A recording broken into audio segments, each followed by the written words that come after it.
Double bedroom घर किसे मिलने वाले? डबल बेडरूम घर मिलने में इतना वक्त क्यों लग रहा है? क्या डबल बेडरूम घरों में तमाम तर सहूलियात हैं?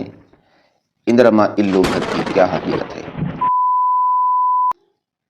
अस्सलाम वालेकुम नाज़रीन, आज हम बात करेंगे इन्हीं चंद बातों पर कि जिन जिन लोगों को डबल बेडरूम घर मिल रहा है वो क्या रहने के काबिल है, क्या वहाँ जाकर हमको रहना चाहिए या नहीं। बहुत सारे लोग ये कह रहे हैं कि अगर दूर घर मिलेंगे तो दूर दराज जाकर रहने से तो अच्छा है कि हम किराए के घरों में ही रह जाएं। क्या ऐसा इनका कहना सही है?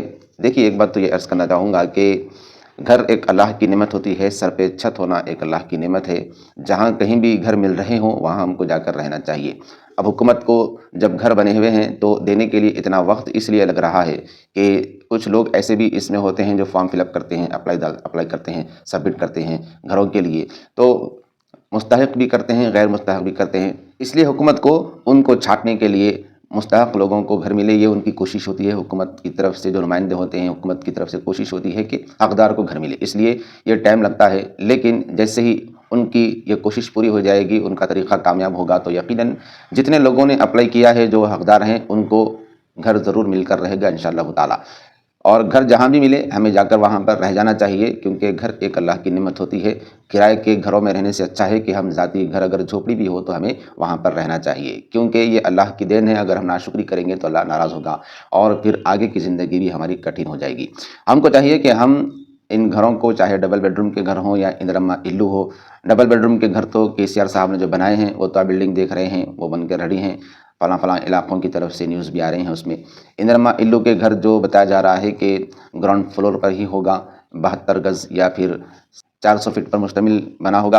तो बहरहाल जो भी घर हो, वहाँ पर अगर आपका एप्लीकेशन सबमिट किया है आपने और आपको घर आ गया है तो देर मत कीजिए, जाइए, रह जाइए, उतर जाइए। और जहाँ तक बात है दूर दराज की, तो ये मत समझिए कि वहाँ पर कोई जंगल वगैरह होगा, ऐसा नहीं होता, बल्कि हुकूमत जहाँ भी देती है आबादी को लगा कर ही देती है। हुकूमत की जहाँ जहाँ ज़मीनें होती हैं वहाँ पर डेवलपमेंट बहुत जल्दी आ जाता है।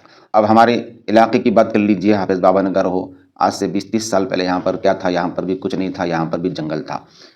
और फिर हाईटेक सिटी की बात कर लीजिए, वहाँ पर क्या था? 20 से 30 साल पहले चले जाइए, वहाँ पर भी डेवलपमेंट नहीं था, लेकिन वहाँ पर लोग रहे, हिम्मत करके आगे बढ़े और वहाँ पर घर बसाए। तो आज वहाँ पर लाखों करोड़ों में ज़मीनें मिलती हैं, तो सोचना पड़ता है लेने के लिए। इतनी महंगी ज़मीनें हो गई हैं वहाँ पर भी और फिर यहाँ पर भी। तो हमें चाहिए कि हम जहाँ पर भी हुकूमत की तरफ से घर मिल रहे हैं वहाँ पर जाएँ और घर में बिस्मिल्लाह बोलकर उतरें, ऊपर वाले का नाम लेकर उतरें।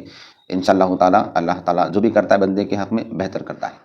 और ऐसा नहीं है कि हुकूमत आपको दूर दराज ऐसे मकामात पर ले जाकर पटक दे जहाँ पर ना पानी की सहूलत है, ना लाइट की सहूलत है, ना सड़कों की सहूलत है, ऐसा नहीं है। बल्कि अच्छे डेवलपमेंट एरियाज़ में हुकूमत की ज़मीनें होती हैं, वहाँ पर हुकूमत आपको घर बनाकर दे रही है।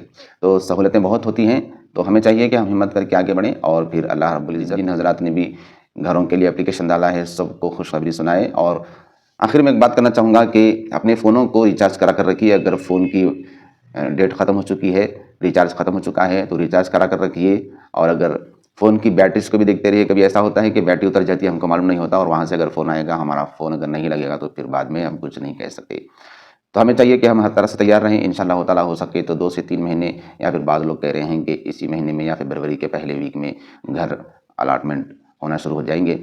अल्लाह ताला सबको जो मुस्तहक़ है उनको ये घरों की खुशखबरी अता फ़रमा दे। वस्सलामु अलैकुम वरहमतुल्लाहि वबरकातुहू।